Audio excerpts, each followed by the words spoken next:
민주당 신창현 의원이 부동산 신규 택지 후보를 유출한 사건과 관련해 해당 상임위가 전체 회의를 열었는데요. 여야 간 고성만 오가다 파행됐습니다.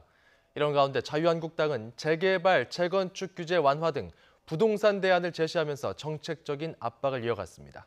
조태현 기자입니다. 더불어민주당 신창현 의원의 신규 택지 후보지 유출과 정부의 부동산 정책을 점검하기 위해 열린 국회 국토교통위원회 전체 회의. 여야 합의 지연으로 1시간 늦게 시작한 회의는 시작부터 기싸움의 연속이었습니다. 자유한국당은 자료가 유출된 회의에 참여했던 공무원과 해당 자료를 전달한 것으로 지목된 김종천 과천시장의 출석을 요구하며 법안 심사보다 현안 질의를 먼저 해야 한다고 강조했습니다. 그래서 현안 질의 끝난 다음에 법안 상정을 하는 게 저는 맞다고 보고 저는 그렇게 합의해 준 적이 없습니다.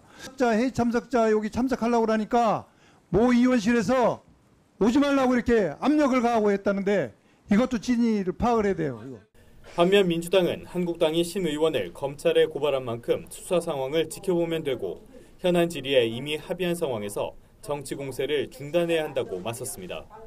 간사간에 합의된 대로 먼저 법안 상정 의결을 하고 그다음에 여러분들이 뭐 궁금한 게 있으면은 또 의혹 있으면은 질의하시면 됩니다. 그 부분에 있어 필요한 부분에 대해서는 여러 가지로 자신 의견을 제시할 수 있는 기회도 충분히 있다고 생각을 합니다. 결국 회의는 개의 20분 만에 파행되며 현안 질의는 시작조차 하지 못했습니다. 정회를 선포합니다. 수도권 집값 폭등과 부동산 시장 과열 속에 한국당 지도부는 재건축, 재개발 규제 완화를 중심으로 하는 정책 대안을 내놓으며 대여 압박의 수위를 높였습니다. 그러면서 정부가 정확한 사전 조사조차 없이 설익은 정책을 잇따라 내놓으면서 시장에 혼란만 주고 있다고 비판했습니다. 여전히 부동산 정책 컨트롤 타워조차 없고 내놓는 대책은 갈팡질팡 오락가락입니다. 오늘은 청와대가, 내일은 여당 대표가, 또 그 다음은 장관이 설익은 대책들을 툭툭 내던지고 있습니다.